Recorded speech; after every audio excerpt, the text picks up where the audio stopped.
Hey, good morning. Good to be back with you here on this Tuesday morning for another of our little get-togethers, Breakfast with Jesus. It's good to be with you. Good morning to Jane and Donna and Marie. Good to see you guys. Hey, Jack, how are you? Um, Appreciate you guys jumping right in. I'm telling you, you're my breakfast club. Yeah, this iPad's driving me crazy. I can't seem to get it to function properly with the videos anymore. Oh, there we go. Wait a minute. Wait a minute. Oh my gosh. Nope. It just freezes. Anyway, I don't need that to be able to talk with you guys this morning. Good to see you. Good morning, Donna. Patricia, good to see you as well. And so, yeah, we're going to continue our journey through the letter to the Ephesians. And we are literally at one of the most, if not, I don't know, so many verses that are important, but it is one of the most important passages in the entire New Testament, is right here.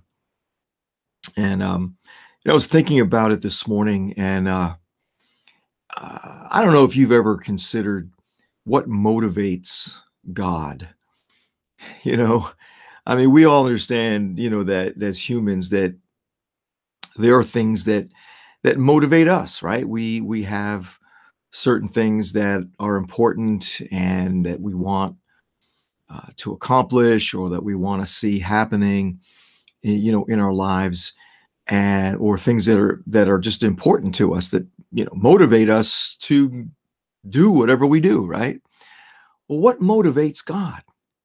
I mean, we know that the Bible says that He is love, so that's His core nature, right? But love, the interesting thing about love, I don't know if you've ever considered this, but love is really meaningless unless there is something um, toward which you direct that love, right? Love is really more of a verb than a noun. I mean, we use it as a noun, of course. Love is love. It's a thing, right? But it's really more of a verb. Love is meant to be expressed. Love is meant to have an object of its attention, and that's what God does, right? He is love, and He has to have an object to focus on in order to show that love. Well, we just went through the first 7 verses of chapter 2 here in Ephesians, but verse 7 says that everything that God has done was done so that in the ages to come, think about that, He might show the surpassing riches of His grace in kindness toward us in Christ Jesus. What motivated and continues to motivate Him is just simply the joy He gets out of showing how kind He is to us, and how He expresses that kindness through grace. And I mean, listen, grace is one of those words that's so familiar. It's, we all know the old song, Amazing Grace, how sweet the sound that saved a wretch like me, right? We all know that. We probably have sung that song 100 times, if not more, right? So verses 8 and 9 really, I think, bring out the clearest explanation of this. Paul writes, "For by grace you have been saved through faith, and that not of yourselves, it is the gift of God, not as a result of works, that no one should boast." So what is he saying here? The grace of God, we've defined that at other times in our discussions here as being best represented by Philippians 2:13, where it says that God is at work in you both to will and to work for his good pleasure, right? So there's things that God wants for us, things that give him pleasure, not the least of which is this relationship with himself that he's gone to great lengths to make available to us. But even there, despite everything that God has done, in sending Christ, having him suffer and die and bear the penalty of sin, all that had separated us from the Father, Jesus took care of. But even so, God wasn't leaving anything to chance. We are that important to him. Having a relationship with us, giving us the opportunity to have a relationship with him is so important that he's not leaving anything to chance here. In other words, he's not going to allow for us to in any way miss it because of our failings, our, shortcomings as humans, right? You know, he's just not. That's why it's all about grace. It's all about God doing the work. Even the work that we do is only possible because he's at work in us. That's what Philippians 2:13 is saying. It's saying that without the grace of God, I wouldn't even want what he's offering. That's the bottom line, right? He's at work in us to will, to want, to choose what he's offering. Because if left to our own devices, we wouldn't. We would just basically go our own merry way and end up going our merry way or straight into hell. Okay, that's just the bottom line. So God had to come up with this way, this method of assuring that there was no barriers, no hindrances, nothing that would stand between us and him except for our decision to say yes. Now, think about that.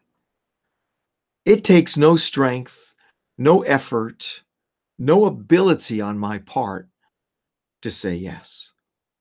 I I am presented with something by God that says, I love you. I've got nothing but the best for you.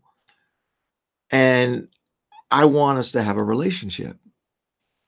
And in that, he is empowering me to understand that offer, that invitation, and to be able to clearly look at it and say, okay, yeah, I want that. Yes, I agree.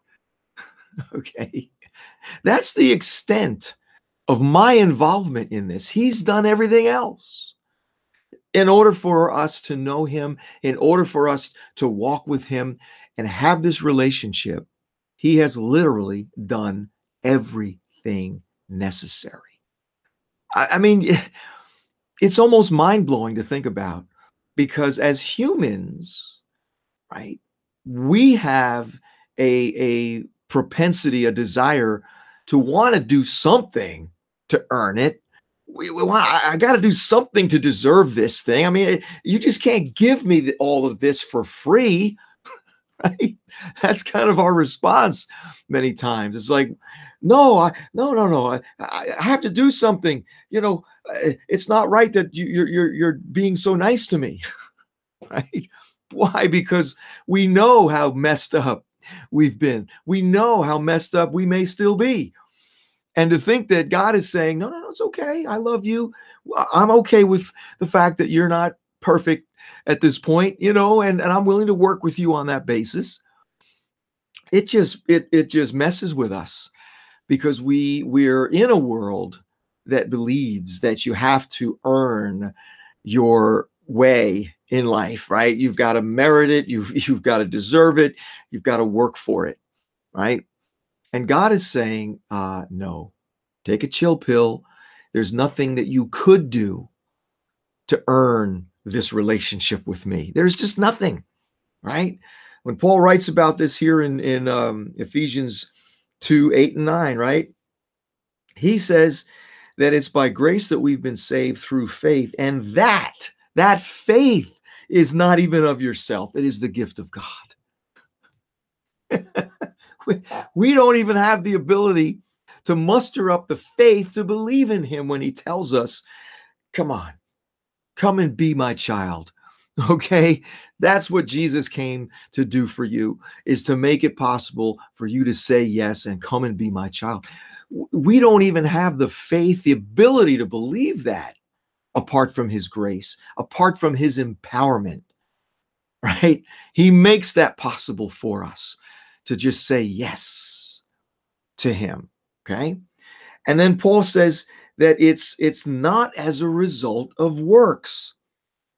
Now, the word works is a reference to the Old Testament law, which Paul lived under as a Jew for most of his life. Many of the people that he is writing to, they're either Jews themselves or they're familiar with the Jewish law. And the Jewish law, the law that God gave them, was a law of works. It basically was, here's what I want you to do. You need to obey me and do all this stuff. And if you don't, well, there's going to be consequences. Okay. That was the regime that he put in place under the old covenant, because under the old covenant, nobody could have the kind of relationship with God that we have. And the reason for that is because Jesus hadn't died yet and sin hadn't been fully dealt with. Back then, all they could do was sacrifice an innocent animal and shed the blood of an innocent animal. It was a picture of what was going to happen when Jesus died and his blood was shed, but that animal's blood couldn't cleanse them from sin. It could only kind of cover it over, make God satisfied that, okay, there was an innocent life was taken in order to pay the price temporarily for the sins of the people of God. And so that's what they had. But they lived under this thing where they had to obey all these rules and regulations in order to be pleasing to God. Well, that all went away when Jesus died on the cross, right? Paul talks about how the law is now fulfilled in us because Jesus is in us, and he fulfilled the law perfectly when he was on the earth. He fulfilled the law perfectly. And so now, because we're one with him, we fulfill the law perfectly. So we don't have to worry about this stuff anymore. Okay. So Paul here is saying that nothing that is ours as sons and daughters of God is ours because of something that we did or something that we do. And again, that flies in the face of our human tendency to want to do something in order to deserve God's blessing or to appease him in some way. There are so many Christians, so many, just, people in general. I'm talking about folks that don't know God yet, who have this idea that God is angry, that he's distant, that he, is disappointed and offended by us and about how we live and who we are. And because they believe that, who wants to get close to a God like that? I mean, think about it. If you know somebody that's constantly angry and upset and nothing but negativity, anytime you're near them, you're going to stay away. It's like, later for that. I got my own issues. I don't need yours. Right? So, but that's the lie, you see. That's the lie that has been promulgated for generations that keeps people from really understanding and believing the truth that God literally took care of everything. One of my favorite writers on the subject of grace is Paul Ellis. and he has a blog. Uh, I guess he's been at this now for probably over 10 years. And it's really a cool blog. It's called escapetoreality.org. Escapetoreality.org. And he'll put these things out every so often as a way to really kind of stir you up in your understanding of this stuff, right? And so a number of years ago, he came out with this test to find out, are you really walking in grace, or are you still trying to earn God's love and blessing and approval, right? And so here's some of the questions on this quiz. Number one, I always try to do the right thing. Now you hear that and go, well, yeah, of course, I always.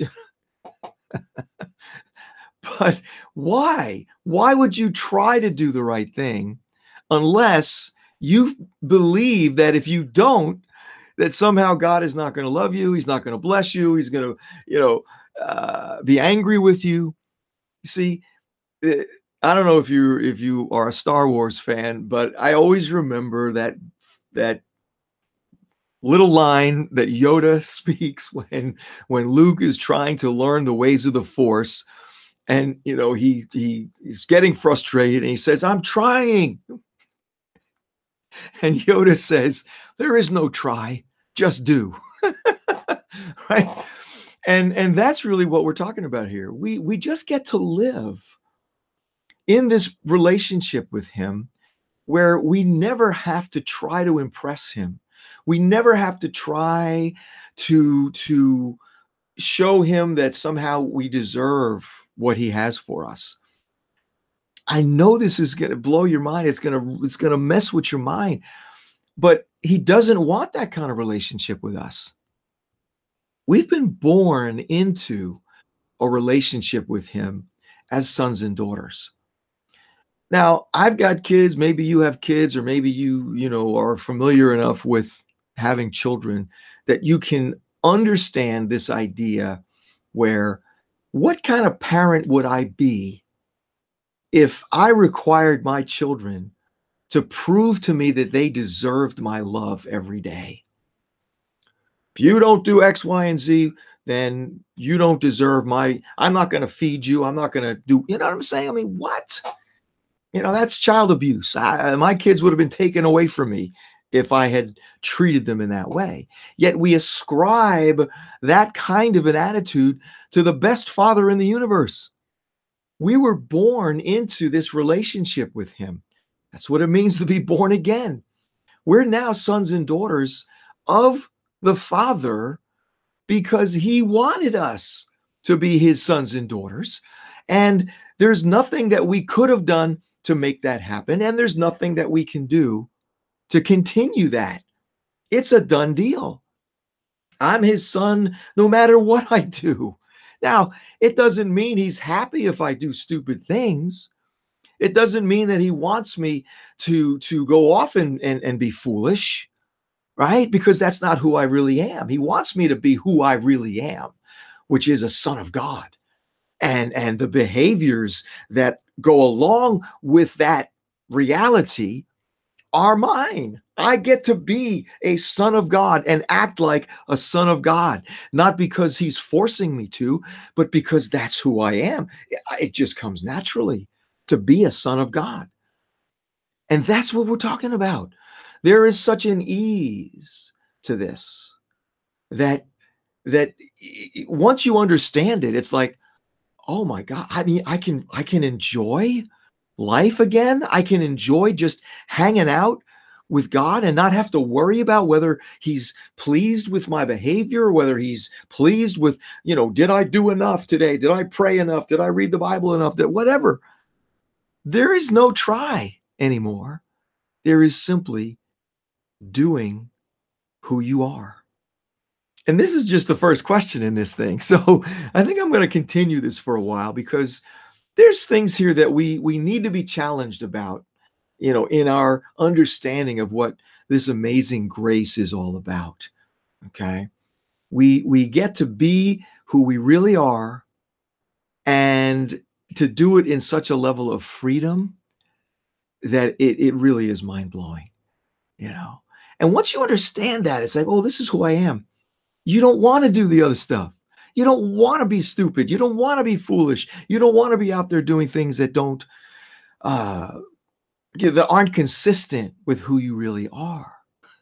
You see, anytime I do something stupid, it just shows that I still need to have my mind renewed to who I really am in that particular area. Okay. This is so much. I'm going to have to stop here because I could go on till noon talking about this. It's just, I love talking about what it is to be in this relationship with him and the grace that makes that possible. So be encouraged. I'll pick this up tomorrow. We'll talk a little bit more about this, and it's going to be fun. So thank you for watching. Thank you for hanging out. Let me just say good morning to the rest of this breakfast club that I love you guys so much. Good morning, Lisa and Jane. There's my buddy Roger. We had a great time last night. If you missed it, go on the Dreams Network Facebook page and check out the video that Roger and I did last night on the pain and grief of rejection. Whew, some powerful stuff. Some of you might need that, or you may know someone that would benefit from that. Darren, good morning. Let's see your watch. Thank you, bro. Charlene, good morning. Eric, good morning. Good to see you guys. Thank you so much. Hey, once again, if you would be so kind and share this video with your timeline so that the folks that are connected to you would possibly see it and want to jump in with us on our weekday morning get together. And if you want to chat, reach out, email, or Facebook private message. I'd love to hear from you. And once again, all these are posted over on the Facebook page, Breakfast with Jesus 247. So you can feel free to catch up anytime you'd like, if you'd like to go back and watch some. So again, thank you. It's awesome to be here with you. I look forward to doing it again tomorrow at 8:30 Eastern. Until then, you be blessed.